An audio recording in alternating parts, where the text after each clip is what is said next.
Good day everyone, God is good all the time God is good. Guys, quick review lang regarding dito sa Mirage G4 namin. Ito yung model ng 2026 Mirage G4. Guys, napakaganda ng promo nito ngayon.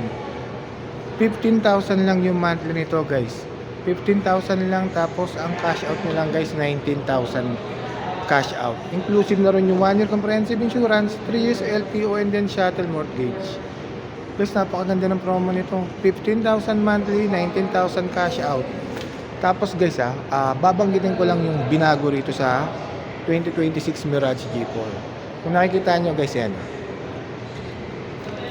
Ito kasi guys, ang tawag dito sa ganitong model, Mirage G4 GLX automatic. Then guys, as you can see guys, meron siyang LED daytime running light, tapos equipped na rin siya ng LED halogen headlight. Tapos guys, kung mapapansin nyo itong front grille design niya, ayan, naka piano black finish with silver accent na siya. Angas, no? Ganda. Sobrang ganda. Syempre guys, lahat naman ng Mitsubishi namin equipped ng Rise Body, yung tinatawag natin na Reinforced Impact Force Safety Evolution. Guys, yung Rise Body kasi, just in case na merong collision, for the safety yun ng mga pasahero sa loob ng sasakyan, kasi hindi basta-basta pumapasok yung impact dun sa loob ng passenger because of Rise Body. Tapos syempre equipped din ng itong gilid guys, meron din siyang side impact beam. Ang kagandahan dito kasi guys, ngayon dito sa Mirage G4 namin guys, lahat ng meron si expander guys, nilagyan na rin to yung loaded pagdating sa safety features. Guys 2025 guys, wala nang ABS si Mirage G4. Ngayon binalik 2026. Meron na siyang uling anti-lock braking system with electronic brake force distribution. Tapos guys, ang bago rito guys, meron na siyang hill start assist control. Kung familiar guys sa hill start assist control guys, usually guys sa 7-seater lang nilalagay yun. Yung pag naka-uphill ka guys, binibigyan ka ng 2 seconds delay para malipat mo yung paa mo from brake pedal to accelerator pedal, from gas pedal, para hindi mag-rolling backward yung sasakyan. So anong benefits nun is for safety. Tapos guys, meron na rin itong Mitsubishi Active and Traction Control guys. So anong ginagawa ni Mitsubishi Active Traction Control? Piniprevent niya yung over and under steering. So anong benefits nun is for safety. Yan guys, tignan nyo yung mugs guys. Napaka futuristic, ayan, Japan na Japan look yan guys. Ang sukat ng kanyang gulong, syempre 135 by 55 R15 yan, Yokohama. 15 inches yan guys, yung mags na yan, two-tone alloy wheels, di ba guys? Napaka futuristic, napakaganda guys. Pakita kayo loob, pasok tayo rin sa loob. Yan, mapapansin nyo guys, kanyang seat material, di ba? High fabric seat naman yan guys, ganda, malambot na. Tapos guys, ayan, dito sa kanyang kaliwa yung control ng windows. Guys, eto si GLX kasi twist key lang siya, disusi siya. Ayan, hindi siya katulad ni GLS na push start button. Pero syempre, same lang naman sila, naka smartphone link display audio na rin yan. Apple CarPlay and then Android Auto.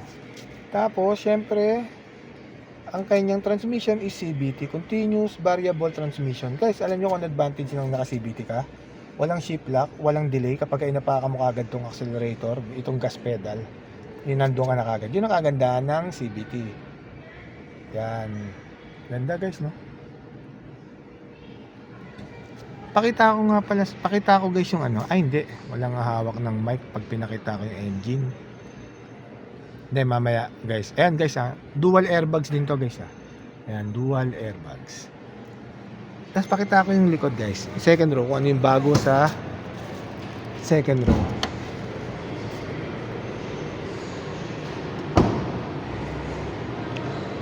Eto guys, Ayan, eto yung bago rito sa second row guys.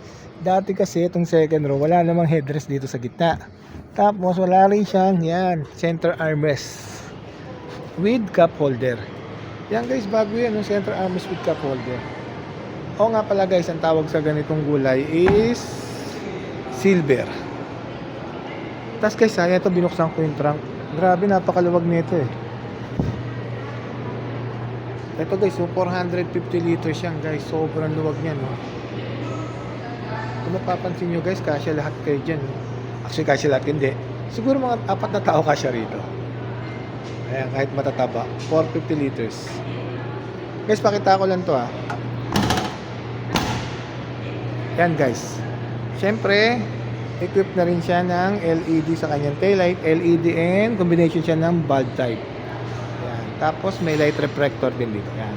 For safety rin yan guys kasi may ilaw sa gabi yan.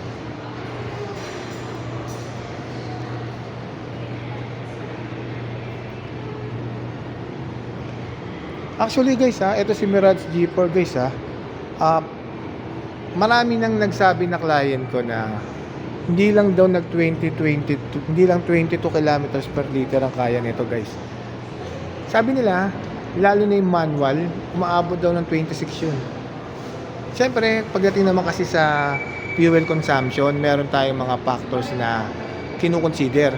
Unang-una, yung driving habit. Pangalawa, siyempre, yung road condition. Pangatlo, yung kung loaded ba yung sasakyan. Pang-apat, siyempre, kung nasan lugar tayo.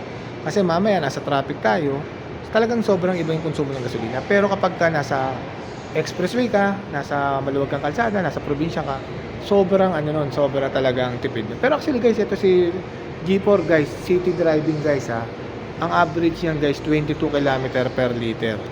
Talagang sobrang tipid sa gasolina nito. Alam niyo kung bakit guys? Kasi guys, ang makina nito guys, 1.2 liters lang.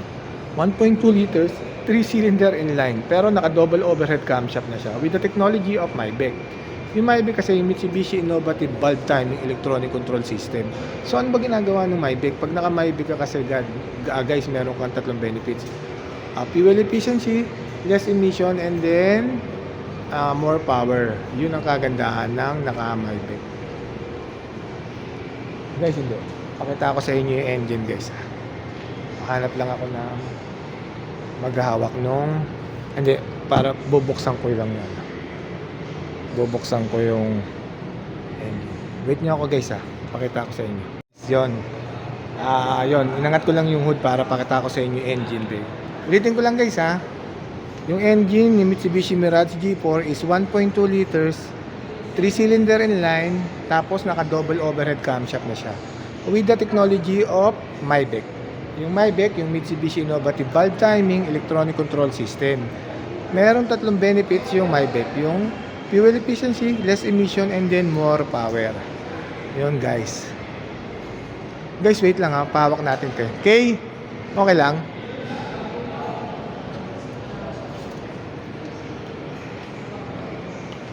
Yan, okay. Dito lang ako sa harap para makita. And guys guys, sa sobrang taas ng lakas, sobrang mahal yung gasolina natin. Sobrang sulit ito guys. Kahit tayo kung gano'n makakilip, kung gano'n mag-aakit. Pero guys, napakabibay ito guys. Guys, alam niyo kung ano walk drinks meron pa rito. 2 years libreng BMS nyo guys. Sa Pilipinas na naman taon yung BMS nyo. Tapos napakatipid sa gasolina guys.